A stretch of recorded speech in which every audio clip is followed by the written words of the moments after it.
সাম্প্ৰতিক সময়ৰ এক জ্বলন্ত সমস্যা হাতী মানুহৰ সংঘাত।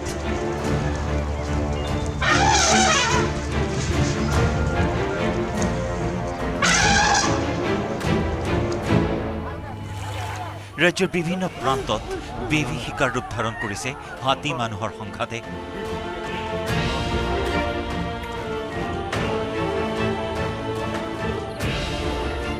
দৈনন্দিন হাতীয়ে চলাইছে উপদ্ৰৱ। খাদ্যৰ সন্ধানত বনাঞ্চলৰ পৰা দৈনন্দিন প্ৰৱেশ কৰিছে জনাঞ্চলত।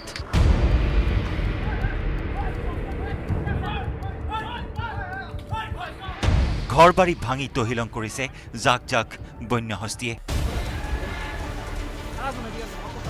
অতি কষ্টেৰে কৰা খেতি খাই তহিলং কৰিছে বন্যহস্তীৰ জাকে।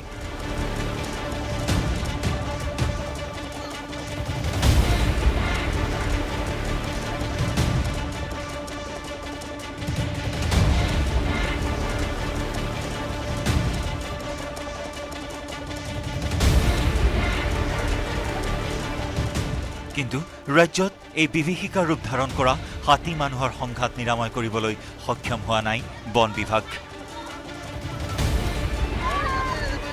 যি সংঘাতৰ বাবে বহু মানুহে হেৰুৱাইছে প্ৰাণ, বহু হাতীয়ে হেৰুৱাইছে প্ৰাণ। অবাধ বন ধ্বংসযজ্ঞই এই সমস্যা দিনক দিনে কৰি তুলিছে গুৰুতৰ। হাতে হাতে জাথি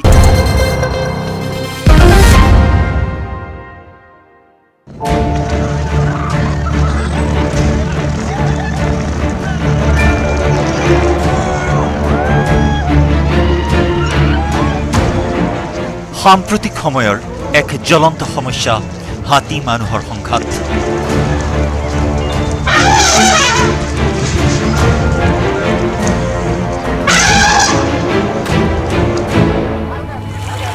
ৰাজ্যৰ বিভিন্ন প্ৰান্তত বিভীষিকাৰ ৰূপ ধাৰণ কৰিছে হাতী মানুহৰ সংঘাতে।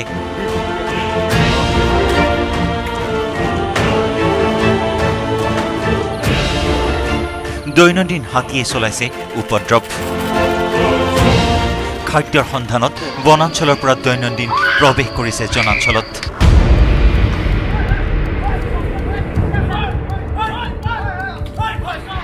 ঘৰবাৰী ভাঙি তহিলং কৰিছে জাক জাক বন্যহস্তীয়ে।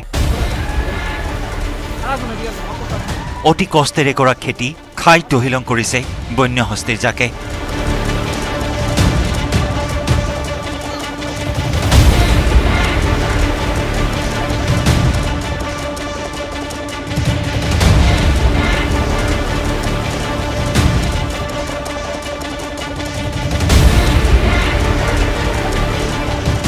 কিন্তু ৰাজ্যত এই বিভীষিকাৰ ৰূপ ধাৰণ কৰা হাতী মানুহৰ সংঘাত নিৰাময় কৰিবলৈ সক্ষম হোৱা নাই বন বিভাগ। যি সংঘাতৰ বাবে বহু মানুহে হেৰুৱাইছে প্ৰাণ, বহু হাতীয়ে হেৰুৱাইছে প্ৰাণ।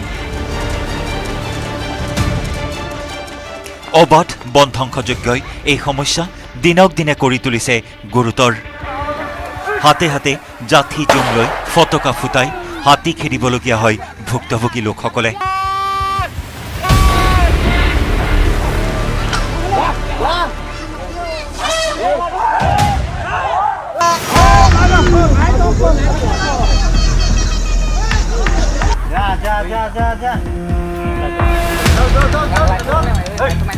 নিজৰ খেতিডৰা ৰক্ষা কৰিবলৈ উজাগৰি নিশা কটাবলগীয়া হয় বহু কৃষকে।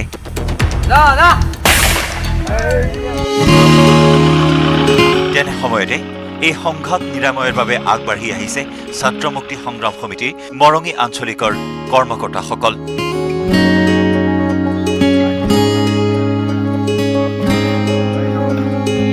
যিসকল বন্তি প্ৰজ্বলনৰ বাবে কলগছ ব্যৱহাৰ কৰে ৰাইজে, সেই কলগছসমূহ আমি একগোট কৰি লৈ পেলাই আমি দৈগুং, পোৰাবংলা, তেলগঙৰ পৰা ধৰি পেলাই সকলোখিনি কলগছ আমি সংগ্ৰহ কৰি বগীধলাৰ যি এই বনাঞ্চল আছে, এই বনাঞ্চলত আপোনাৰ হাতী বৰ্তমান স্থিত হৈ আছে। আমি সেই হাতীক খাদ্য হিচাপে আমি কলগছসমূহ দিবলৈ আমি চেষ্টা কৰিলোঁ। হয়, নুমলীগড়ত দিনক দিনে বৃদ্ধি পাইছে হাতী মানুহৰ সংঘাত। হাতীৰ উপদ্ৰৱৰ বাবে জীৱন সম্পত্তিৰ নিৰাপত্তাহীনতাত ভুগিছে ভুক্তভোগী লোকসকলে। তেনে সময়তে ছাত্ৰমুক্তি সংগ্ৰাম সমিতি মৰঙী আঞ্চলিকৰ উদ্যোগত দীপাৱলীত ব্যৱহৃত কলগছ সংগ্ৰহ কৰি বন্যহস্তীক যোগান ধৰিছে। জাক জাক বন্যহস্তীয়ে খাদ্যৰ সন্ধানত বনাঞ্চলৰ পৰা ওলাই আহি জনাঞ্চলত দৈনিক চলাইছে ত্ৰাস।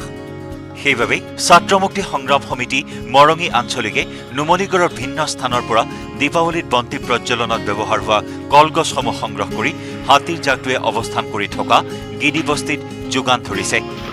সংগঠনটোৰ আশা, এইসমূহ কলগছ খাই দুই এদিন হলেও বন্যহস্তীৰ জাকটো নুমলীগড়ৰ জনাঞ্চলত প্ৰৱেশ কৰি ত্ৰাসৰ সৃষ্টি নকৰে। সংগঠনটোৰ এনে কৰ্মক শলাগ লৈছে সচেতন মহলে। সমান্তৰালকৈ বন্যহস্তীৰ খাদ্যৰ বিকল্প ব্যৱস্থা গ্ৰহণ কৰিবলৈ বন বিভাগ তথা চৰকাৰকো আহ্বান জনাইছে ভুক্তভোগী জনতাই। আজি ছাত্ৰমুক্তি সংগ্ৰাম সমিতি মৰঙী আঞ্চলিক সমিতিয়ে আমি বন্যহস্তীক খাদ্যৰ বাবে ইয়াত দেখিছে আপোনালোকে কলগছ লৈ আহিছোঁ। আপোনালোকে সকলোৱে জানে যে আমাৰ গোলাঘাট জিলা বৃহত্তৰ মৰঙী মৌজাত বন্যহস্তীৰ উপদ্ৰৱ আৰু হস্তী মানুহৰ সংঘাতে অত্যন্ত ভয়ংকৰ ৰূপ লৈছে। দৈনিক আমাৰ বহু পৰিয়াল গৃহহীন হৈছে, বহু লোক মৃত্যুমুখত পৰিবলগীয়া হৈছে আৰু বহু লোকৰ হাজাৰ হাজাৰ বিঘা কৃষি পথাৰ নষ্ট হৈছে। ইয়াৰ মূলত কাৰণেই হৈছে মানে আপোনাৰ বন্যহস্তীৰ খাদ্যৰ অভাৱ আৰু তেওঁলোকৰ আশ্ৰয়স্থলৰ অভাৱ, যাৰ বাবে দৈনন্দিন বন্যহস্তীসমূহ জনাঞ্চললৈ ওলাই আহি সৰ্বসাধাৰণ ৰাইজৰ একদম ত্ৰাহি মোদন সুধাইছে। মুঠতে পানীৰ সাৰ নচৰা অৱস্থা আমাৰ মৰঙী অঞ্চলৰ গাঁৱৰ মানুহৰ। ইয়াৰ মূলত মোক কৈছে যে গোলাঘাট জিলা আমাৰ নামবৰ বনাঞ্চল ইতিমধ্যে ধ্বংস হৈ গৈছে, বেদখলত কবলত পৰিছে। আমাৰ বিজুলী বনাঞ্চল বেদখল কবলত পৰিছে, ধ্বংস হৈ গৈছে।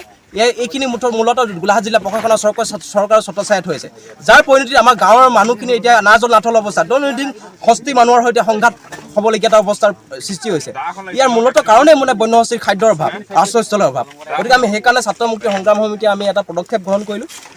এই বন্যহস্তীক আমি যিমানখিনি পাৰোঁ কলগছ লৈ আহিছোঁ, দেখিছে ইতিমধ্যে বন্যহস্তীয়ে খাই আছে অকণমান আগত। গতিকে আমি সামান্য এটা প্ৰয়াস কৰিছোঁ। আমাৰ মানুহৰ পেটৰ দৰে হাতীৰো পেট থাকে, এটা ভোকৰ তাড়না থাকে। তেওঁলোকেও ভোকৰ তাড়নাত পৰিহে জলাঞ্চললৈ ওলাই আহিহে তেওঁলোকে আমাৰ কৃষিভূমি তেওঁলোকে খাবলৈ ওলাই আহে। কলগছসমূহ ক'ৰ পৰা আনিলে? কলগছসমূহ আমি যিহেতু দেৱালীত ব্যৱহৃত যিবোৰ বন্তি প্ৰজ্বলনৰ বাবে তেওঁলোকে আমাৰ অস্থায়ীভাৱে ৰোপণ কৰে ঘৰৰ সন্মুখত, সেইখিনি সম্পূৰ্ণ বিজ্ঞানসন্মতভাৱে আমি ইয়াত আমি খাদ্যৰ বাবে আমি যোগান ধৰিছোঁ। আমি আশা কৰিছোঁ যিটো পদক্ষেপ চৰকাৰ বন বিভাগে ল'বলৈ সেইখিনি আমি এই ছাত্ৰমুক্তি সংগ্ৰাম সমিতিয়ে আমি গ্ৰহণ কৰিবলৈ পাই আমি আনন্দিত হৈছোঁ আৰু আমি সফল হৈছোঁ বুলি আশা কৰিছোঁ।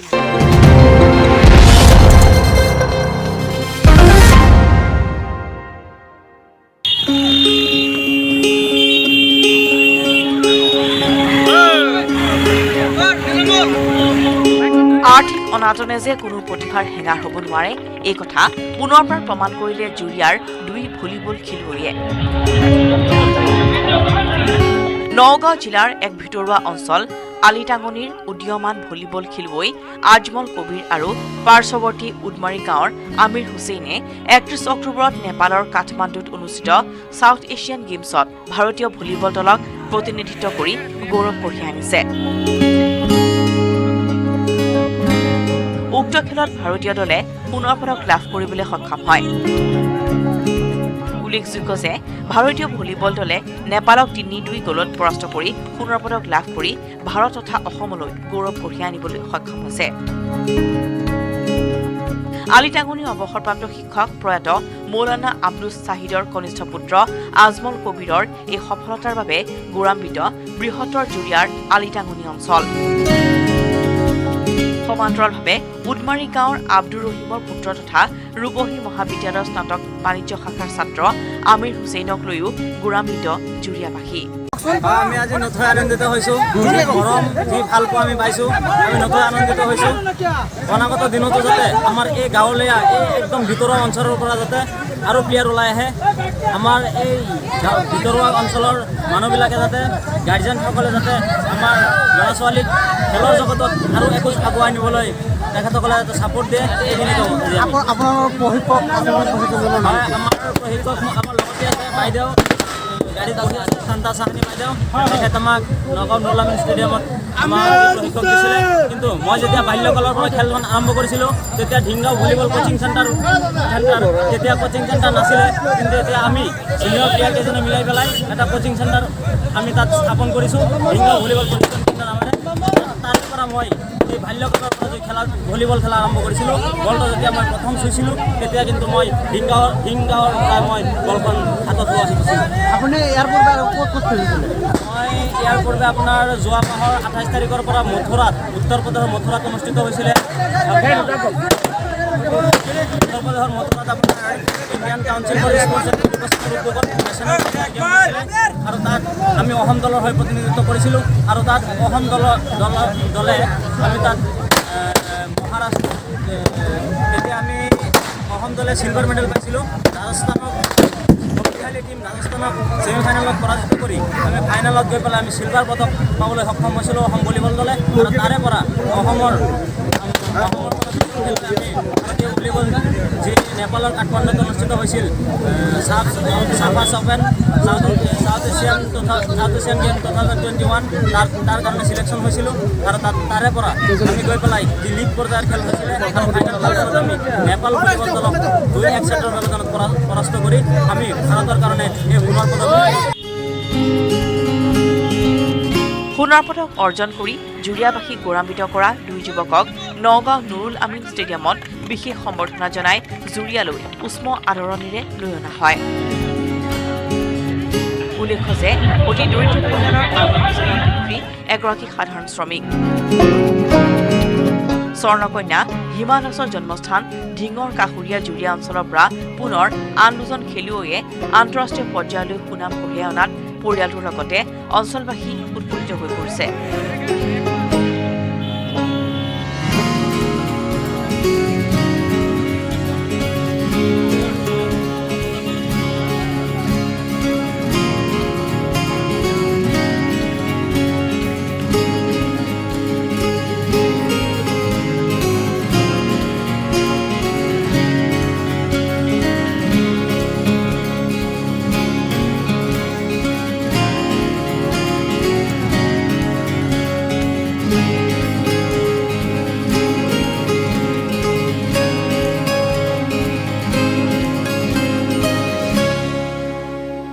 মই ব্যৱহাৰ কৰোঁ আটাইতকৈ সবল আৰু সতেজ চিমেণ্ট সূৰ্যা চিমেণ্ট অটুট ঘৰ অটুট অসম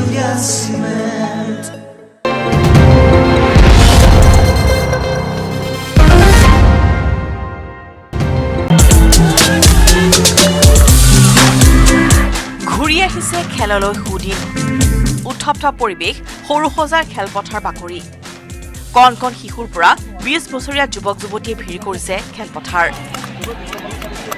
কনক চন্দ্ৰ বৰুৱা আৰু দীপ্তি বৰুৱা সোঁৱৰণত অনুষ্ঠিত হোৱা এথলেটিক্সৰ বাবে নিৰ্বাচনী খেলখনত 5 শতাধিক ল'ৰা ছোৱালীয়ে অংশগ্ৰহণ কৰে নিৰ্বাচনী খেলখনত সহযোগ কৰিছে গুৱাহাটী স্পৰ্ট এছ'চিয়েশ্যনে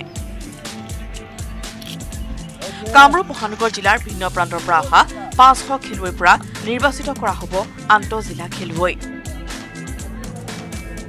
মোৰ ইয়াতে ভাল লাগিছে মোৰ নাম শ্ৰী অভিজিত দাস মই ভলীবলৰ পৰা আহিছোঁ NKS মোৰ নাম অনন্যা দাস মই ছাৰৰ পৰা খেলিম আৰু মই লং জাম্প আৰু 100 মিটাৰ খেলিম পাইছোঁ যে আমি প্ৰত্যেক বছৰে এই কনক চন্দ্ৰ বৰুৱা আৰু ইফালে আপোনাৰ দীপ্তি বৰুৱা মেমৰিয়েল যিখন আমি টুৰ্ণামেণ্ট পাতোঁ এথলেটিক টুৰ্ণামেণ্ট সেইখন এইবছৰ এই আজিৰ দিনটো আমি লৈছোঁ আৰু চবতকৈ ডাঙৰ কথা মই প্ৰথমতে ধন্যবাদ দিব বিচাৰোঁ আমাৰ কনক চন্দ্ৰ বৰুৱা আৰু তেখেতৰ পৰিয়ালবৰ্গক যিটো আজি লাষ্ট 3 বছৰৰ পৰা তেখেতসকলে আমাক এইখন স্পনচৰশ্বিপ কৰি আছে তেতিয়া আমি আচলতে নিজে প্লেয়াৰে খেলিছিলোঁ এতিয়া গাৰ্জেন ইনভলভমেণ্ট বেছি হয় গতিকে গাৰ্জেন ইনভলভমেণ্ট হ'লে ভাল প্লেয়াৰ ওলোৱাত সুবিধা হয়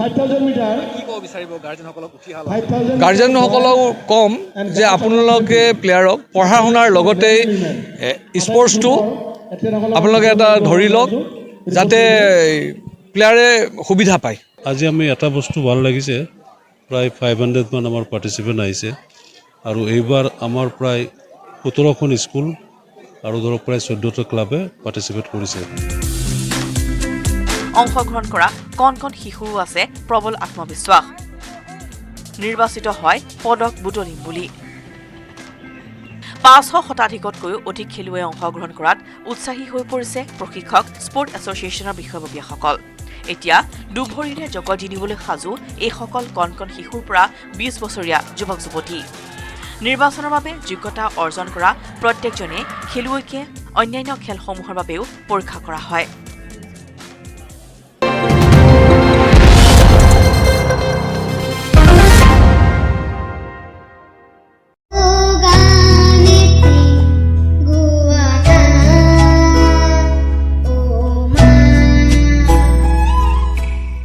বহু প্ৰতিভাৰ অধিকাৰী গ্ৰামাঞ্চলৰ শিশুসকল সুযোগ আৰু সন্ধানৰ অভাৱত হয়তো কেতিয়াবা থমকি ৰ'বলগীয়া হয় একাংশ শিশু কিন্তু গহপুৰৰ এজন ষষ্ঠ শ্ৰেণীৰ ছাত্ৰই সংগীতৰ ক্ষেত্ৰত আন্তঃৰাষ্ট্ৰীয় ক্ষেত্ৰত দেখুৱাইছে বিশেষ সফলতা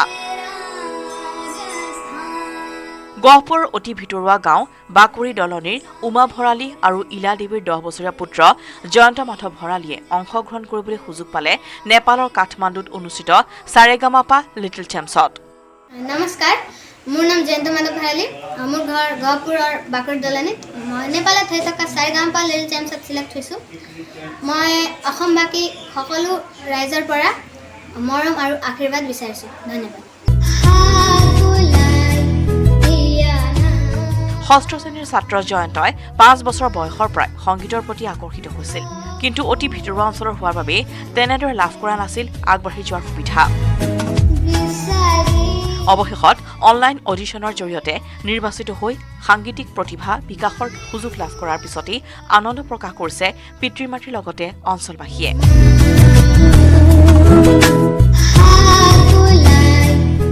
প্ৰতিভা থাকিলে বিকাশ যে হ'বই তাৰ প্ৰমাণ গহপুৰ বাকুৰি দলনিৰ জয়ন্ত মাধৱ ভৰালী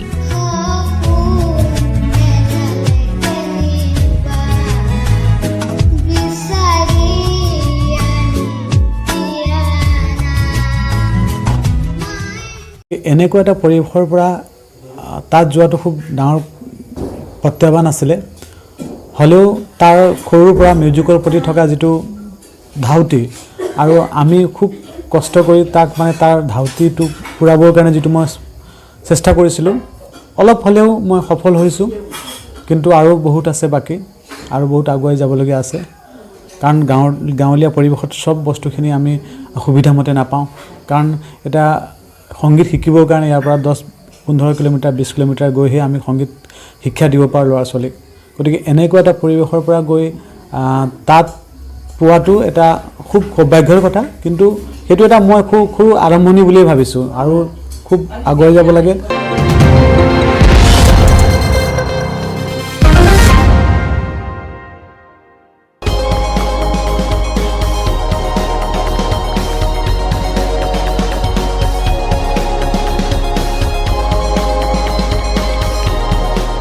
গ্ৰামাঞ্চলৰ ক্ৰীড়া প্ৰতিভা বিকাশ কৰাৰ বাবে শিৱসাগৰ জিলাৰ শিক্ষা বিভাগৰ বিশেষ পদক্ষেপ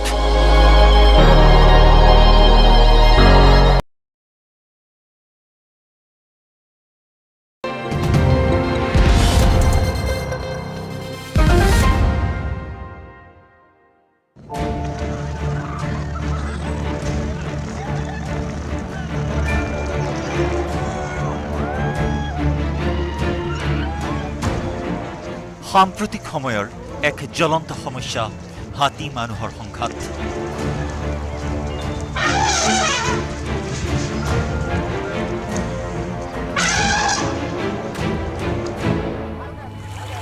ৰাজ্যৰ বিভিন্ন প্ৰান্তত বিভীষিকাৰ ৰূপ ধাৰণ কৰিছে হাতী মানুহৰ সংঘাতে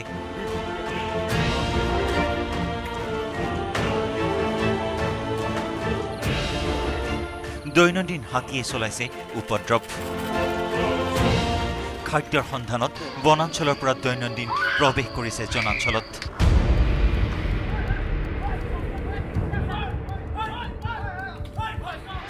ঘৰবাৰী ভাঙি তহিলং কৰিছে জাক জাক বন্যহস্তীয়ে অতি কষ্টেৰে কৰা খেতি খাই তহিলং কৰিছে বন্যহস্তীৰ জাকে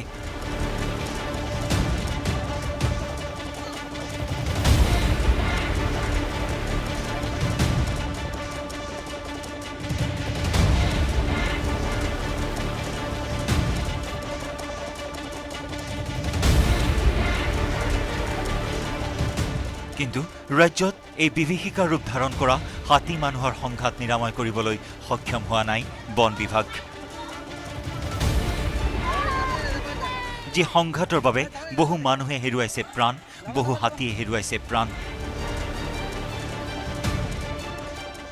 অবাধ বন ধ্বংসযজ্ঞই এই সমস্যা দিনক দিনে কৰি তুলিছে গুৰুতৰ হাতে হাতে জাথি জুম লৈ ফটকা ফুটাই হাতী খেদিবলগীয়া হয় ভুক্তভোগী লোকসকলে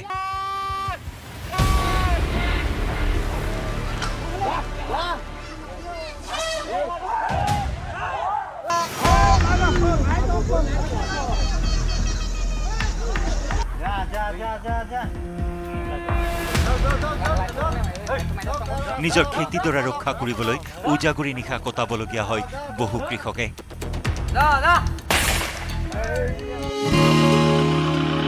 তেনে সময়তে এই সংঘাত নিৰাময়ৰ বাবে আগবাঢ়ি আহিছে ছাত্ৰ মুক্তি সংগ্ৰাম সমিতিৰ মৰঙী আঞ্চলিকৰ কৰ্মকৰ্তাসকল।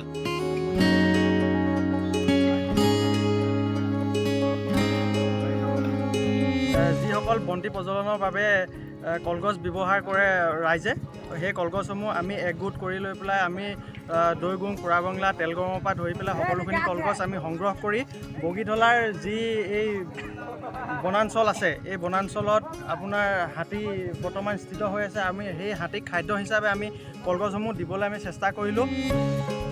হয়, নুমলীগড়ত দিনক দিনে বৃদ্ধি পাইছে হাতী মানুহৰ সংঘাত।